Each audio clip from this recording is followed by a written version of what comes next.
Pagkalipas ng 4 na taong pananahimik sa Netherlands, sa wakas ay tapos ng paghihintay.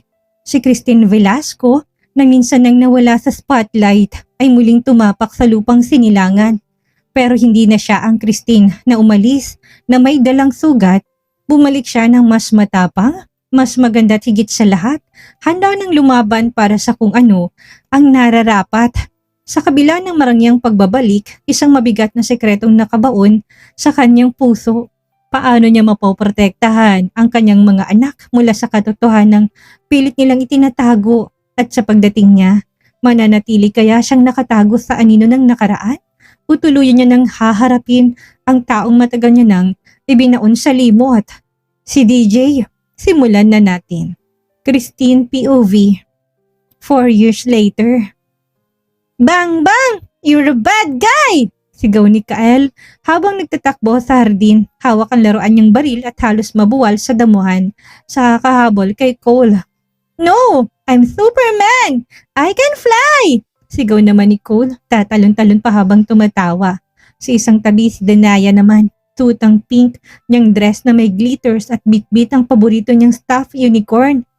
You boys are so noisy! Asik niya sa dalawa. Tila galit at siguro ayaw na namang isali sa laro. Napangiti ako habang nakasilip sa bintana ng kusina. Pinapanood silang maghabulan kasamang Daddy Claude, si Lolo Francis. Tawa ng tawa habang nakaupot parang bumabatang matanda. Si Kuya Brian palagi ring dumadalaw sa amin at si Briden, pero ngayon busy ang dalawa sa negosyo at politika. Tin, yung pritong lumpia mo, baka maging charcoal. Biro ni Mommy habang abala sa pag-aayos ng mesa. Natawa ako. Sorry, napatulala lang ako. Ang bilis nilang lumaki. Sa labas narinig ko pa rin ang panaytawan ni Daddy Claude habang tinutulungan silang magtayo ng base. Ang sarap sa mga mata ko na tignan habang masayang mga anak ko kasama ang ama ko. Hindi naging madali ang lahat. Walang gabing tuloy-tuloy ang tulog ko noong unang taon, pero kahit napagod, kahit napuyat, hindi ko naramdaman na nag-iisa ko. Kasama ko si Mommy at si Lola Patricia, silang sandalan ko. Kapag umiiyak si Danaya, sa madaling araw si Mommy ang unang tumatakbo. Si Lola naman, kalmado lang nahawak ang bote ng gatas habang inaawit ang lumang lulabay. We had a system. Saan lulugar ang isa kapag tatlo? Ang sabay-sabay na gutom o may lagnat o ayaw matulog. I became a soldier, organized, strong, focused, and full of love. Thank God, mababait silang tatlo. Hindi sila nagsasabay na umiyak. Kael is the silent, grumpy one. Madalas nakasimangot pero sobra kong magmahal. Cole is the talkative and friendly kind. Always smiling at laging may tanong. Pero pag nagkausap ang dalawa, naku, naughty overload. Then there's Danaya, my only girl. She's bubbly, maarte, maldita in the cutest way. Hindi siya nagpapatalo sa dalawang kuya niya. Princess kung umasta pero may tapang ng isang reyna. Kahit iba-ibang ugali nila, ang isang bagay lang sigurado. Mahal na mahal ko sila. Mahal sila ng buong pamilya. Si Daddy halos naging taga Netherlands na. Halos kalahati ng taon nito nandito siya. He loves spending time with the boys. Lalo na sina Cole at Kael. Nakita kong muling nabuhay ang pagiging batang side ni Daddy dahil sa kanila. Si Athena ang tinaguriang ate-ate ng triplets. Tuwing summer at sem break, nagbabakasyon siya dito kasamang Ate Krista at tinutulungan kami na alagaan ng tatlo para kaming may built-in babysitter, best friend at ate in one. Here in the Netherlands, life was calm, structured. The neighborhood was quiet, safe. The kids had their own playroom, a backyard to explore, a sandbox, a mini kitchen set, bookshelves taller than them. We baked cookies on Sundays, did finger painting on Fridays, and had pajama movie nights every weekend. I made sure they were loved, protected, whole, and yes, my relationship with JP became an open book. Tinanggap kami ng pamilya ko kahit na medyo pilit pa rin ang ngiti ni Lola Francis kapag kasama namin siya. But JP never gave up. Dumadalaw siya, nagdadala ng regalo at nariyan palagi kapag may kailangan ang mga bata, pero malapit na. In 1 week, babalik na ako sa Pilipinas. 4 years. I left the spotlight for 4 years. This time I'm ready. My manager called yesterday. Everything's set. May paparating na grand comeback. Press people waiting at the airport. The return of the Queen. Christine Velasco, eka nga niya. And I'm ready. After 1 year of giving birth, I work hard. Diet, workout, skincare, discipline. I didn't just bounce back. I transform. Now my body, it's fire. Torn arms, small waist, curves in all the right places. Skin glowing. Walk like a queen. And I'm not just sexy. I'm powerful. The pain I carry, all of it, DJ. The heartbreak, the betrayal, I buried it. Because my children gave me new strength, new purpose, new life. And DJ is nothing but a name we never mention. Not anymore. Ayoko siyang pag-usapan kahit na minsan sinisingit ni mommy na tila ba may gusto siyang sabihin about DJ, pero ayokong makinig. Binura ko na siya sa sistema ko at kahit kailan, hindi ko hayaan na sirain niya ulit ang mundo namin. Katatapos ko palang maglagay ng freshly cooked lumpia sa tray nang biglang bumukas ang screen door ng kusina. "Give me back my gun!" sigaw ni Cole. Pumahangos papasok, halatang nakasprint. "Me too! That was my gun tool!" Sunod naman ni Kael, parehong hinihingal. Hinahabol nilang tumatakbong si Danaya, bitbit ang plastic toy gun. Kita sa mukha ang determination at kakulitan. Nang makita kong nasa may counter ako, bigla siyang nagtago sa likod ko at mahigpit na kumapit sa bewang ko. "No, no, no!" sigaw niya habang binabalot ng maliit niyang bisig ang balakang ko. "Hindi niyo ako pinapasali sa laro niyo, so I'm throwing this in the trash!" Oh, there it is. Little Miss Kamalditahan in full power mode. "You are a girl! You are not supposed to hold the gun!" sagot ni Kael, punot-no at mukhang readyng makipagdebate. "I can hold anything? I want, I'm not a baby!" balik ni Danaya sabay taas ng kilay. "Because you cry when you lose!" singit naman ni Cole. "I do not! You do!" depensa niya. "No, you do! Both of you do!" Sabay hampas si Danaya sa hangin na hawak niyang baril. Napahawak ko sentido. Kulang na lang magpa-sound effect ako ng ding-ding-ding at round 1. Pero sa halip na patawa ako kasi habang pinagmamasdan ko si Danaya, ang paraan ng pagtayo niya, pagkibit ng balikat at kahit ang paniningkit na mata niya ay parang may nakita akong maliit na bersyon ng sarili ko. Yung Christine dati na maliit pa, yung may attitude, yung mataray pero cute. Pero hindi ko pwedeng palampasin, lumuhod ako sa harapan niya. Pinantay ko ang mga mata ko sa kanya. "Hey, sweetheart," malambing kong bungad. "It's not nice to grab something and threaten your brothers, okay?" "But they didn't let me play!" reklamo niya, pouting pa habang pinwestong baril sa balikat niya na parang soldier. "I get it. It hurts when you feel left out, but you don't have to be mean back. Talk to them. Tell them how you feel. Use your words, not threats." "But mommy?" sabay pout ulit. "Princess, seryoso pero malumanay ang tono ko. Let's not be a scary queen today, okay? Be a kind queen." Maya-maya bigla siyang humarap kina Cole at Kael at tinaas ang isa niyang kamay na parang boss. "Say sorry to me first, both of you, or I'm not giving it back," kondisyon niya. Napasapo na lang ako sa noo. Si mommy umiiling-iling na lang sa gesture ni Danaya. Nagkatinginan ng dalawang batang lalaki. Kita ko sa mga mukha nilang pag-alinlangan. Pero alam din nila wala silang panalo dito. Sabay daw bumagsak ang balikat nilang dalawa. "Sorry, Danaya!" Sabay-sabay na sambit ng dalawa. Doon lang ngumiti si Danaya at inabot ang laruan sa kanila. "Next time, don't leave me. I'm your sister." "Yes, ma'am," sabi ni Cole. Nakatawa na. Tumayo ako at napailing. "Lahat kayo labas. Go play nicely. Or next time, mommy will keep the guns," banta ko. "Yes, mommy!" Chorus nilang tatlo sabay takbuhan palabas ulit. Tawa, sigawan at gulo pa rin. Napapabuntong hininga ko. Ganito ang buhay ko araw-araw. Parang may mini soap opera sa bahay. At minsan ako rin ang direktor, ang audience at ang referee. Pero sa totoo lang, I wouldn't trade it for anything. "Boys, Danaya! Food's ready!" Sigaw ni Mommy sa may pito ng kitchen, maya-may tumatakbo na silang tatlo papasok ng dining room. Kasunod ng Daddy, Lola Francis at Lola Patricia. Si Cole agad na sumampa sa upuan niya. Si Kael sumunod at si Denaya may pasway-sway pa sa hips at umupo sa tabi ko. Habang abala sa pag-aabot ako ng kanin sa isa at sinusuplehan ng ulam ang isa pa, normal lang ang usapan. Tinanong ni Daddy kung kailan ang schedule ng flight ko pabalik ng Pilipinas. Dahil mauna silang iuwi ang mga bata. Si Mommy kinakwento kay Lola na may nakita siyang bagong dress kay Danaya online. Tahimik ang lahat hanggang sa nagsalita si Cole. Mommy? Seryosong sabi ni Cole habang sinasawsaw ang chicken joy niya sa ketchup.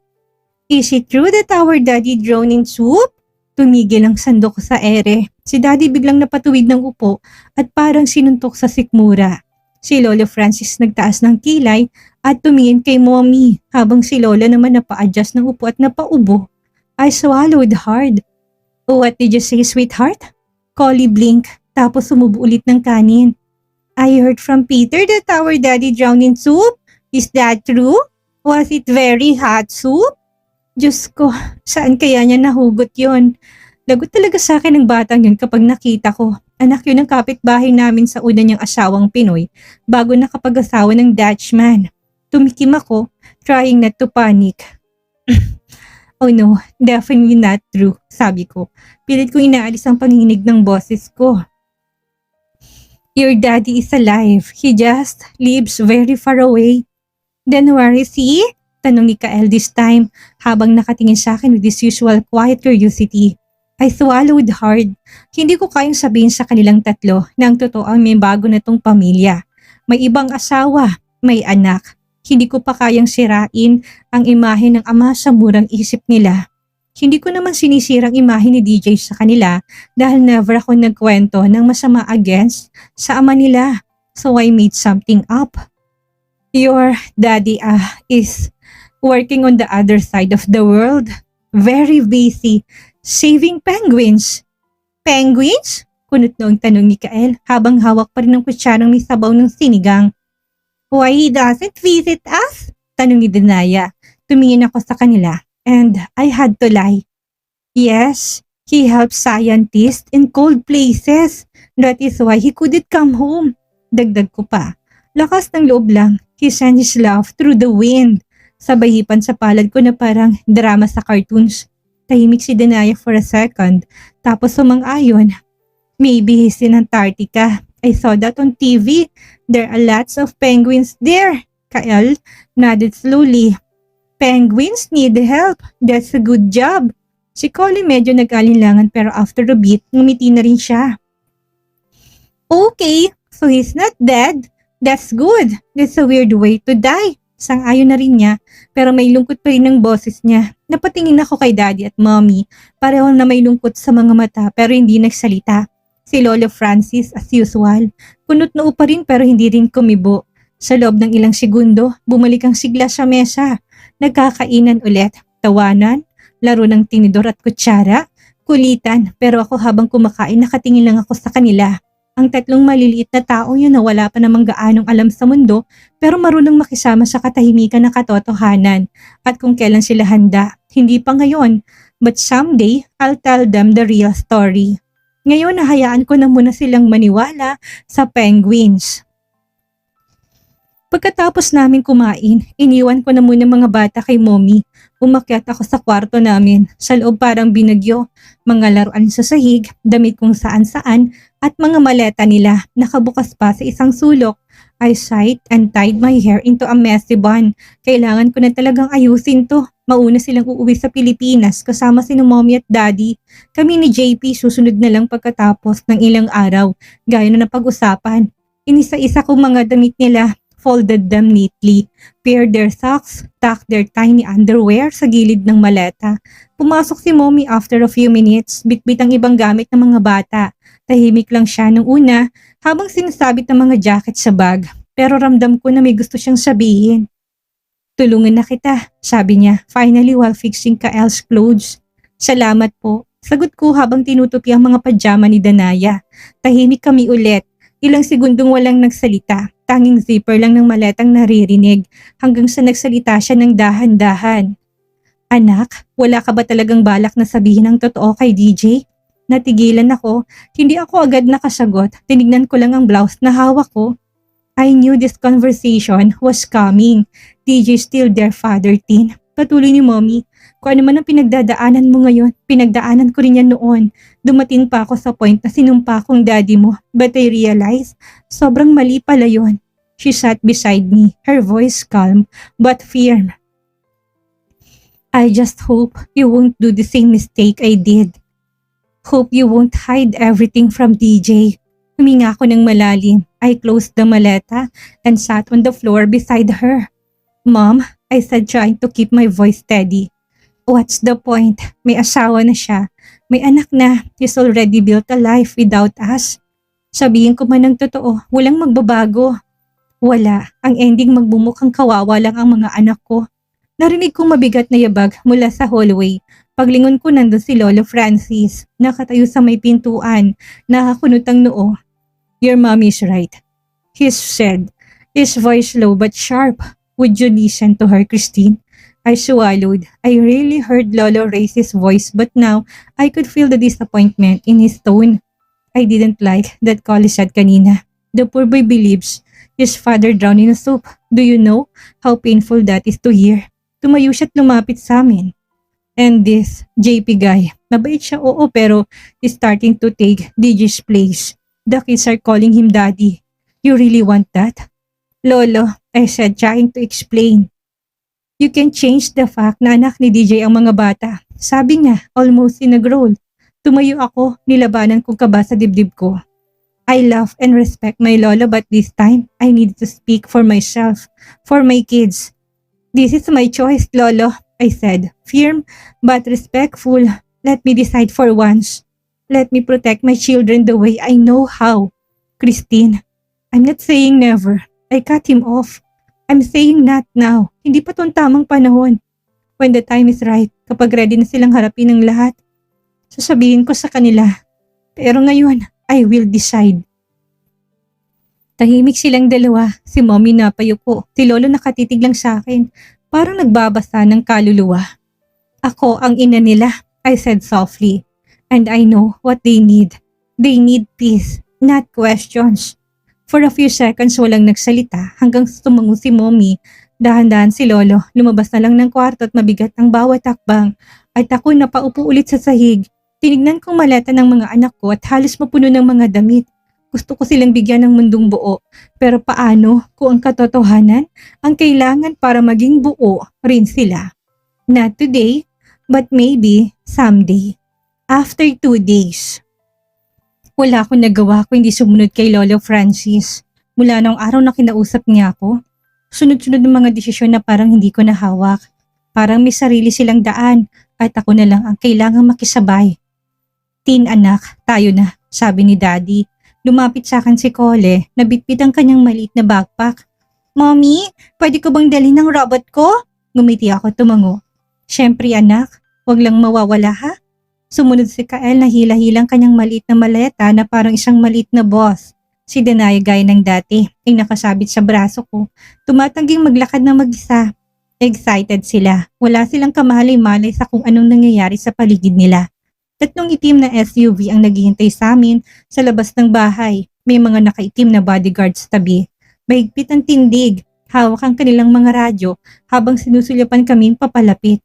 Isang tingin ni Lolo Francis agad silang nagsipagbukas ng pinto. Sumakay na kami sa pangalawang SUV habang nakakonvoy sa amin ng 2 SUV. Pagdating sa airport, dumiretso kami sa pribadong hangar, isang lugar na nakasiguro at malayo sa gulo. Mula sa bintana ng sasakyan, tanaw ko na kaagad ang maliit na jet, puti at pilak ang kulay na naghihintay sa amin. Wala akong kibo habang naglalakad kami papasok sa loob ng hangar. Sa likod ng aking salamin sa mata, tinatago ko ang pagod at ang kaba.